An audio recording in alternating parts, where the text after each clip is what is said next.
Decisions get made from what is available, not from what comes later, not from what becomes clear after the fact, from what was real, present, and accessible in the moment the choice had to happen.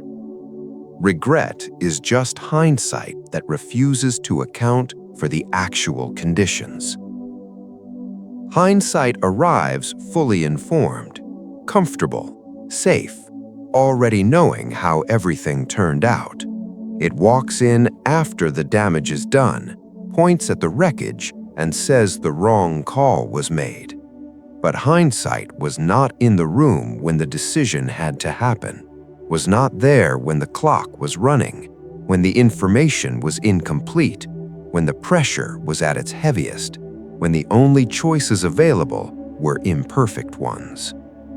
Hindsight has no spine because it never had to carry anything. It just shows up after, fully informed, with nothing at stake. The actual decision cost something real, made under real pressure, with real limits, by someone working only with what was actually there. That is the honest account, the only account that matters. Regret tries to replace it with a cleaner story, a story where a smarter, calmer, better informed decision was possible. That story is fiction, clean fiction, but fiction. There was no cleaner story available in that moment. There was only the actual moment, the actual pressure, the actual call. That call was made with whatever was available, under whatever conditions existed, and it deserves to stand exactly as it was, without the revision regret keeps trying to insert. Hindsight can keep its clean story. The actual decision stays real, exactly as it happened. No apology required. Every choice made was the truest expression of who existed in that moment. Not a watered-down answer, not a hedge, not a safe middle option chosen out of fear. The truest possible call, made by the actual self in the actual moment. Apologizing for that is apologizing for being exactly who you were, and that is not an apology worth making. Not now, not ever. Choices that come from who you actually are, with what you actually had, carry something comfortable choices never carry. They carry truth, the specific truth of a specific situation under specific pressure, choosing in the only honest direction available. That truth is not always pretty, not always clean, not always something that earns applause from people who were not facing the same conditions. It does not need to be. An apology for a choice made in full honesty is not accountability. It is erosion, slow erosion of the actual self, made to satisfy people who were not there, who did not pay what was paid, who would not have made a cleaner call if the same pressure had landed on them. So the apology does not get made, not because the choice was perfect, not because it caused no damage, but because it was the truest possible response to what was actually happening. And truth, even when it costs, does not owe an apology to people who never had to pay the same price. The choice was made honestly, in the actual moment, by the actual self, under the actual conditions. That stands, unchanged, defended, completely. The bold action does not earn regret, not the hard call, not the choice that changed everything and could not be undone.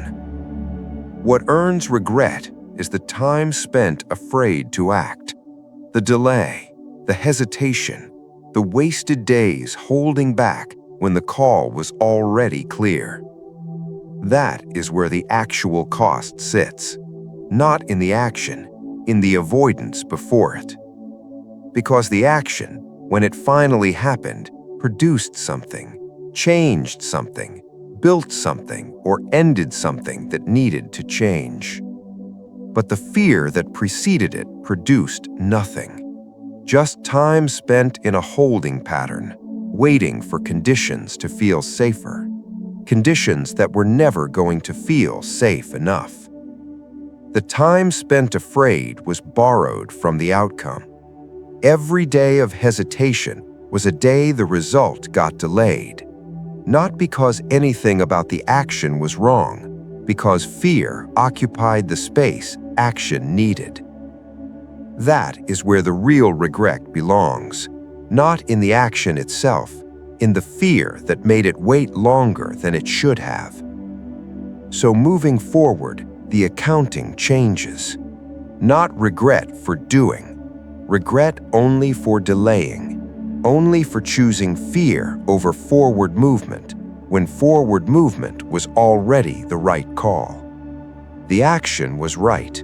The delay cost more than the action ever did. That is the honest accounting. Two roads, one taken, one not. The one taken left marks, real marks, permanent, evidence of every place it cut while being walked. But the other road would not have left scars. It would have left nothing standing at all. Scars are what survive damage. They exist on something still intact enough to carry them, something that healed over the wound and kept going. Ruins are what remain when nothing survives the damage, when the structure collapses. Not because the damage was harder, because what faced it was not honest enough to absorb it and keep standing. The road not taken would have produced the ruins, the slow collapse, the result of choosing safety over the call that actually had to be made. The scars from the road that was chosen are not the price of a wrong decision. They are the price of a right one. The price of staying honest, of moving through something real rather than avoiding it. Scars inform. They carry specific knowledge, the exact knowledge that only comes from walking through something hard, all the way to the end, rather than stopping when it got difficult. The ruins of the other road carry nothing, evidence only of what collapsed, of what was avoided and then lost anyway, because avoidance never actually prevented the cost, it just changed what the cost was. So the scars stay, earned, permanent, evidence that the right road was walked, even when walking it cost something real. Regret sounds different from doubt. Arrives after the fact, dressed in honesty, dressed in accountability. Sounds like someone taking the situation seriously. But underneath it, the mechanism is the same. Regret and doubt are the same thing. One arrives before, one arrives after. Doubt says the call about to be made is wrong. Regret says the call already made was wrong. Both arrive with no actual authority. Both work on the same target. The confidence behind the decision, the ownership of the choice. Both serve the same function, weakening the position, creating distance between the decision and the person who made it, making it harder to stand firm in the ownership of what was done. Throwing out doubt meant refusing the voice that said the wrong move was about to be made, refusing it on the way in. Throwing out regret meant refusing the voice that said the wrong move had already been made, refusing it on the way out. Both get refused. completely, not one at a time, both. Because keeping one while discarding the other does not work. Doubt and regret reinforce each other. Regret makes doubt louder next time. Doubt makes regret more available afterward. Cut one, the other weakens. Cut both, and what remains is just the actual record. No distortion, no second guessing, just the choices made, the costs paid, the direction that continues. That direction does not have room for either one. Both were thrown out. Both stay out. There is a kind of shame that targets action, says the thing done was wrong, that the cost produced should have been avoided, that a better, cleaner, less damaging choice was available. That shame is misaim. Shame belongs to the ones who saw what needed doing and did nothing, not to the ones who acted, not to the ones who made an imperfect call under real pressure, not to the ones who paid the price of doing something when something had to be done. Doing nothing is always available, always the easier option, always the option that keeps the hands clean, always the option that earns no immediate judgment. But doing nothing is not neutral. It is a choice, with its own cost, with its own damage, with its own permanent effect on the situation. Shame does not follow the action. Shame follows the failure to act when action was required.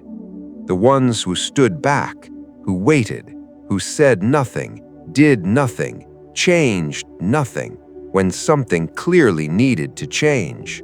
Those are the ones who carry shame correctly.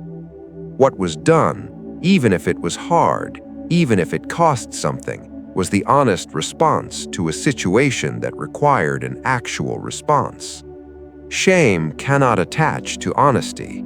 It attaches to avoidance, to inaction dressed up as patience or caution. So the shame does not land here. It belongs elsewhere, to the ones who looked at what needed doing and chose not to. Weight is real. It can be felt, named, located, carried deliberately, because carrying it is the cost of having done something. A ghost is different. A ghost has no weight. It just follows, and following is worse. Real weight is manageable. It can be set down, carried in a way that builds capacity over time. A ghost cannot be put down, has no mass to set aside, no specific place it sits. It simply follows, present in every quiet moment, in every moment of doubt, in every stretch where the truth of the non-action surfaces again. The ghost of what was not done, the choice avoided, the action not taken, the thing left undone when doing it was the only honest option. That ghost does not announce its weight, it just takes up space in every decision that comes after, in every moment of quiet. Carrying the weight of what was done is honest.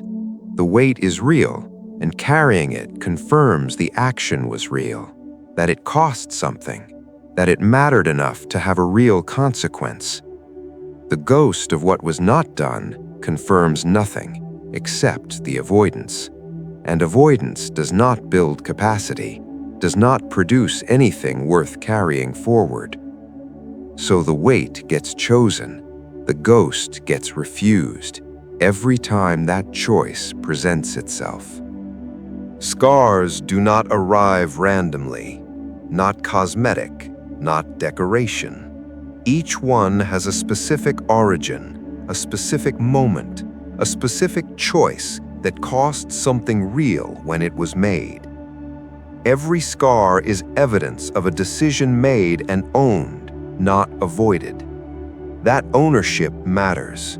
A scar that is regretted is a scar that cannot be used, sits as a reminder of something the person carrying it wishes had not happened, weight without function. A scar that is owned informs, carries specific knowledge, the exact knowledge that only comes from having made that specific call under those specific conditions. The scars from decisions made and owned carry something, proof that the call was made, that the cost was paid, that the person who made it did not walk away from the consequence, stood behind it instead, all the way through, until the scar became a part of what moves forward.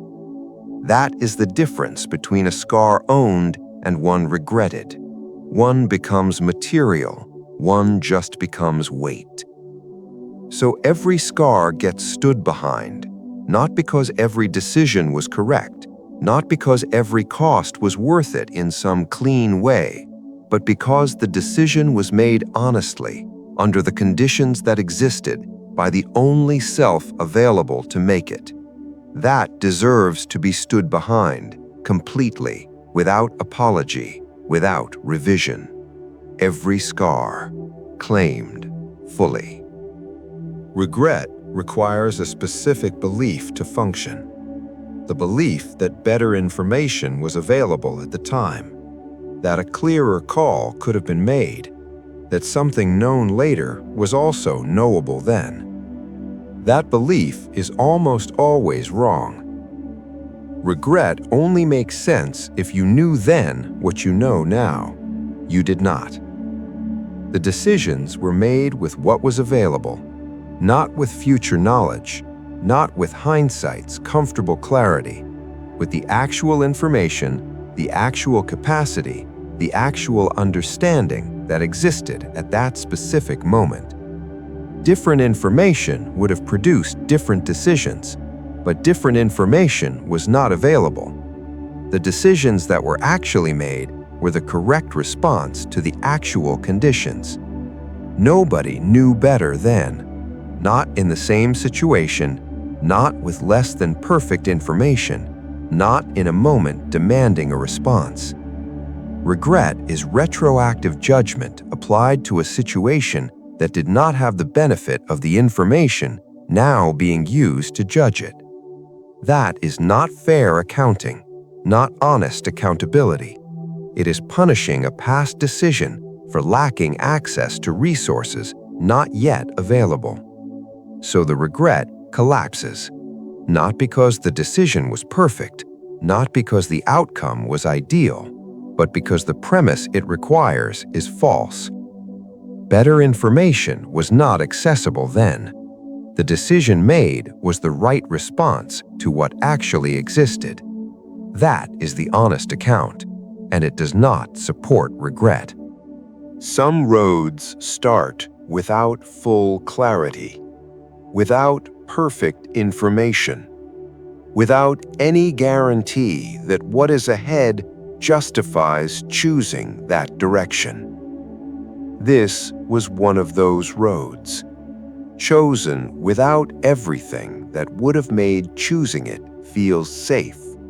Choosing in darkness and continuing in darkness are the same commitment held. Walking away from a road chosen in the dark because it is still dark is not wisdom. It is abandonment. It treats the darkness as a reason to stop that it was never supposed to be. The darkness was present at the start. The road was chosen anyway. That original decision was made with honesty, with whatever was available, under whatever conditions existed. Continuing in that same darkness is not stubbornness. It is continuity. The same honest commitment extended through every stretch that has not yet cleared. Some roads never fully clear. The darkness does not lift in the way that would make finishing feel obvious. That does not change what the road requires.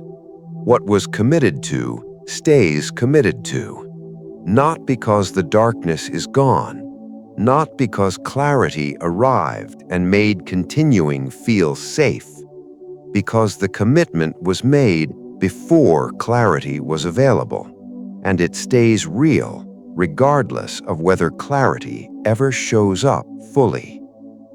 Finishing a road chosen in the dark, still in the dark, is the actual proof that the original choice was real, not conditional, not dependent on conditions improving.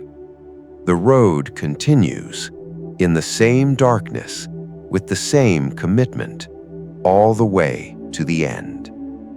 A haunting requires something unresolved, something that keeps returning, something the present cannot settle because the past never actually finished its function. The past here is finished. It is not haunting, it is foundation. Those are not the same thing. A haunting pulls backward, forces attention into something that ended, demands presence in a place that no longer exists, takes energy from what is currently happening, returns nothing except the weight of the unresolved. A foundation does the opposite, holds the present up, exists underneath everything currently standing, does not pull, supports. The past built the current capacity, built the specific understanding that only comes from surviving specific hard situations, built the durability that would not exist if the hard parts had been avoided. That building was not comfortable while it was happening, required real cost, real loss, real difficulty that did not feel like construction at the time, felt like damage.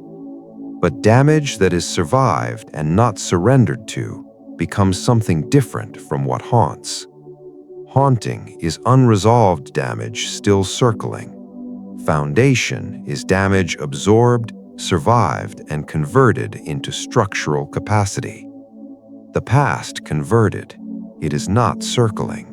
It is underneath, holding things up, available as the base from which everything current gets built. That is not haunting. That is the opposite of haunting. That is exactly what the hard parts of the past are for. There is no reverse direction available. Not for words, not for decisions, not for anything already spoken or already done. The past direction is closed, not as avoidance, not as denial, as accurate understanding of what is actually possible. What is done is done. Energy belongs to what is not yet decided. Attempting to unsay something returns nothing.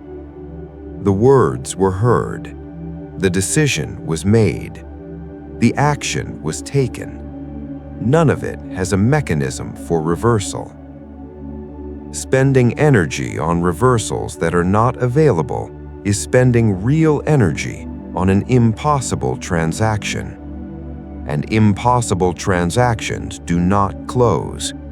They just consume resources without producing outcomes. So the calculation shifts entirely. Not backward, forward. What is the next actual decision available? What is the next actual move that can be made? What has not yet happened that still has an outcome that can be shaped? That is where the energy belongs. Not in re-examining closed decisions, not in attempting reversals that do not exist. In the forward calculation, the only calculation that can still change something real. This is not avoidance of the past. The past is known. The record is accurate. The cost was paid fully. But accuracy about the past does not require continued energy toward it. Knowing what happened does not obligate continued residence inside it. The calculation runs forward, always, from the exact point where what comes next is still undecided. That is where the actual work is. Some costs are singular, paid once, fully, in the moment the consequence arrived. After that payment, the account closes, nothing further owed. Paying twice on a cost already paid in full is not accountability, it is waste. And regret is exactly that, a second payment, demanded on a decision that already cost its full price. The first payment was real. Whatever the decision cost, it cost that, paid in full in the moment it was owed, without discount, without installment, without any softening of the actual weight. Regret shows up afterward, demanding a second payment, not in action, in attention, in energy, in continued presence inside a cost that was already settled. That second payment does not close the account. The account was already closed when the first payment was made. The second payment just drains from what should be available for the next decision. So, regret gets refused, not as denial of what the decision cost, not as pretending the cost was not real, as accurate accounting. The cost was real, it was paid, the account is closed. Any further payment demanded on a closed account gets refused. That refusal is not weakness, it is accurate resource management applied to the only currency that actually matters. Energy belongs to open accounts, to decisions still being made, not to closed ones, not to what was already paid in full. Cost was paid up front, not promised to be paid later, not spread across installments over time. Real cost paid in the moment, directly, without holding back. That payment was real, and it cannot be returned. Not refunding what was paid is not pride, it is accurate accounting.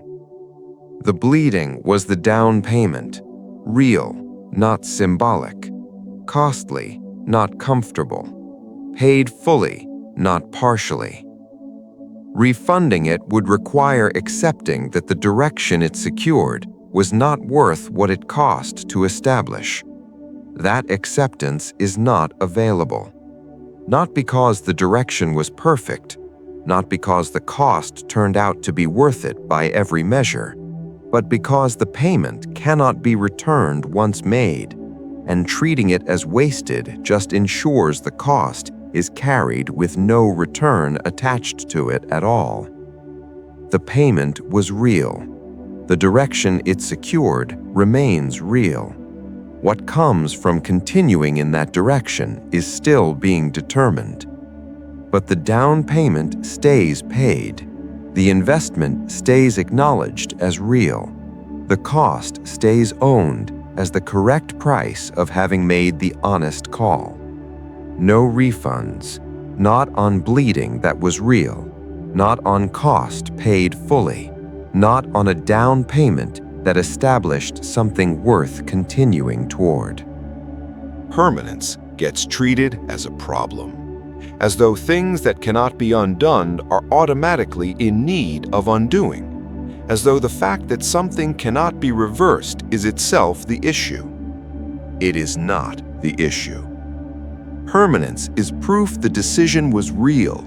Real decisions cannot be taken back. Taking things back was the option that belonged to cautious moves, to decisions made with enough hedging built in that reversal was always possible. Those decisions were not these decisions. The calls made here were not cautious, not hedged, not made with an exit strategy already attached before the decision was even complete. They were made fully, with full commitment, into permanent territory. And that permanence is not a regret. It is evidence of the actual commitment, proof that the decision was real rather than provisional. Provisional decisions belong to people who were never fully committed, who always kept one foot outside whatever they were entering, who built in the reversal before the decision was even made. These decisions did not get that treatment. They went in completely, without the exit reserved, without the reversal ready.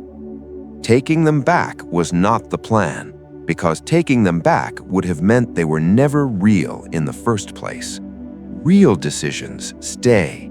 That is what makes them real. The permanence is the proof. Own it completely. The self that regrets operates on a specific assumption that a softer response was available, that a gentler call could have been made under the same conditions, that there was room for something less costly, less hard, less permanent. There was not. The self that believes softer was possible never saw the actual conditions.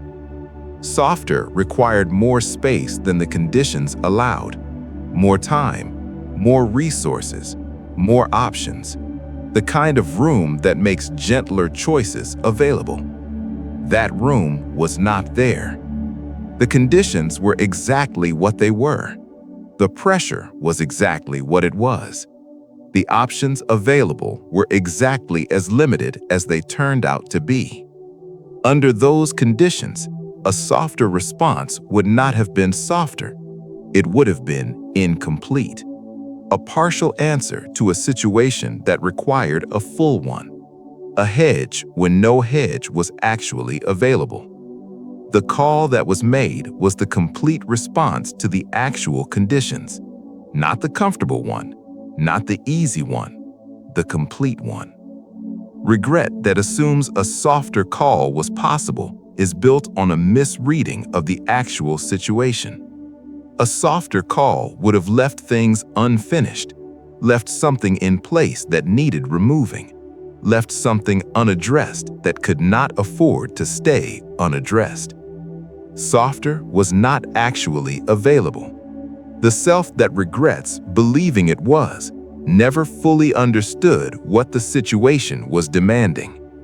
The actual self, the one in the actual conditions, made the only complete call available. That is the one that stands. Done means done. Not almost done. Not effectively done. Done. The outcome is settled. The record is fixed. The cost was paid. The decision cannot be changed. Energy put into what is done does not change what is done. It only drains what is coming.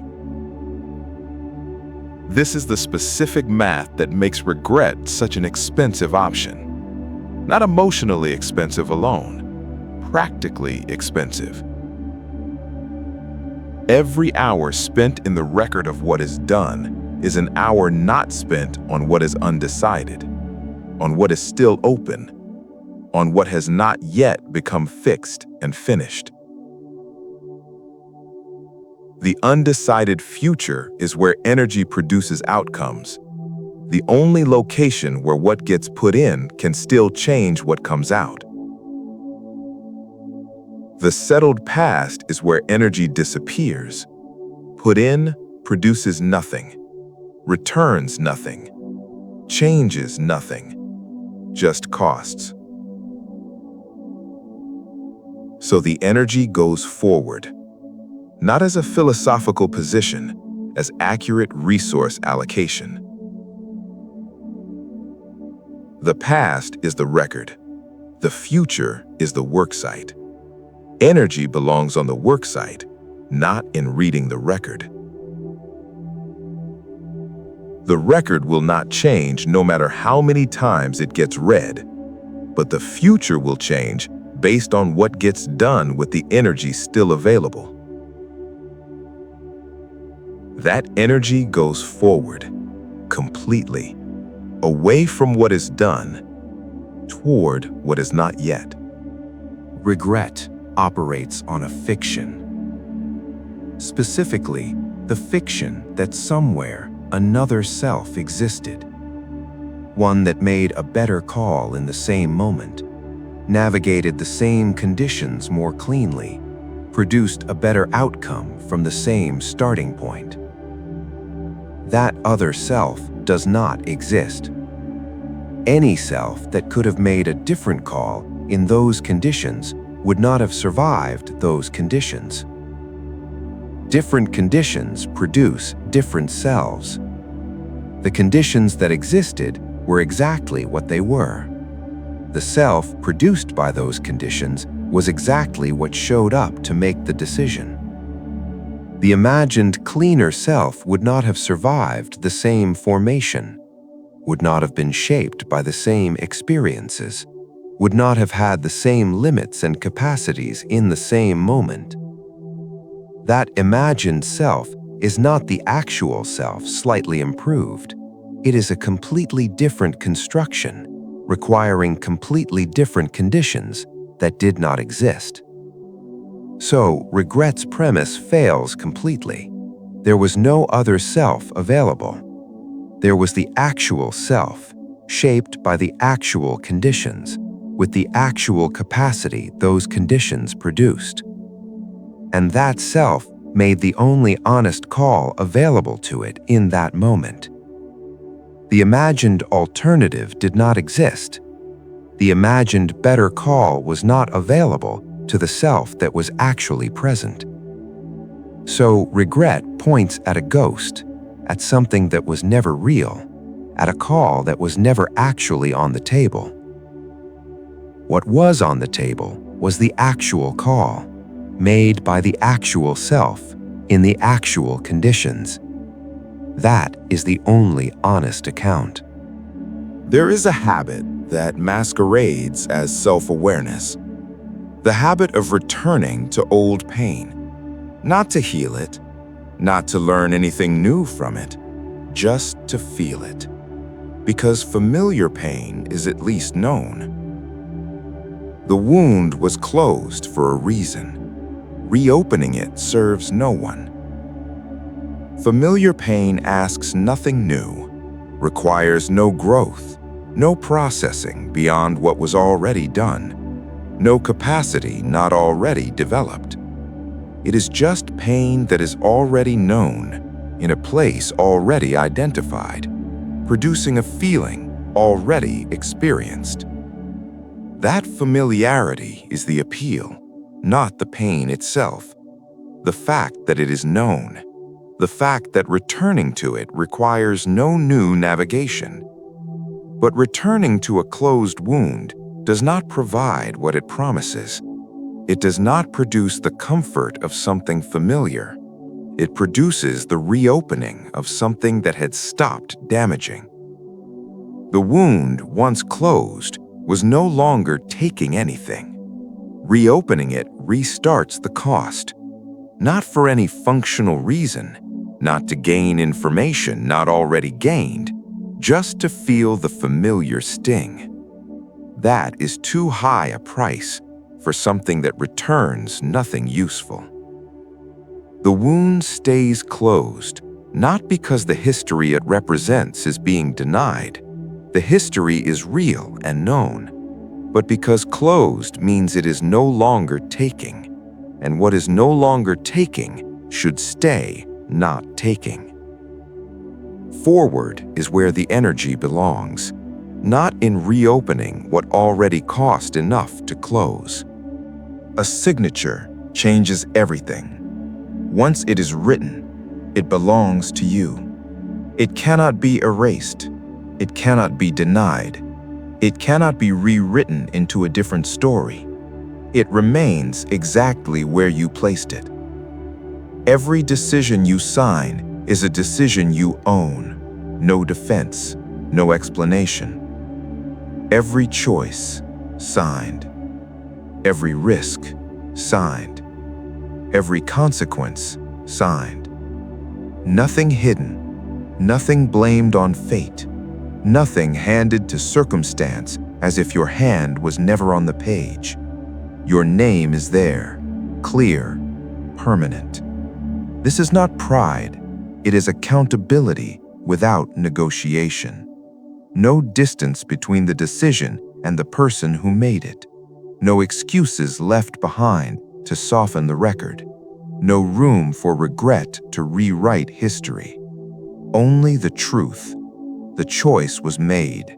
The signature remains. Look back. Every decision was made with the knowledge you had then, not the knowledge you gained afterward.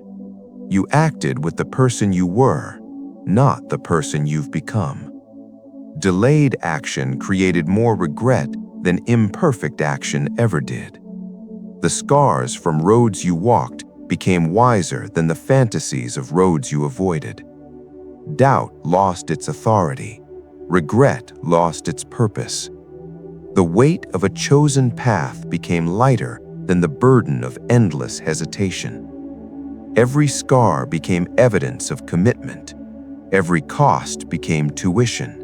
Every mistake became instruction. The past stopped being a courtroom. It became a foundation. There is no reverse, only forward. The bill has already been paid. Do not pay it twice with regret. Closed accounts do not need reopening.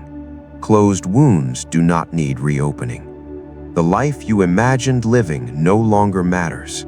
The life you are building does. Everything that happened under your signature. Every lesson, every victory, every failure, every sacrifice, signed, owned, accepted. No revisions, no apologies, no appeal. Just the record, just your name, and the quiet confidence of someone who no longer runs from the decisions that built them. Sign the next one, then keep moving forward.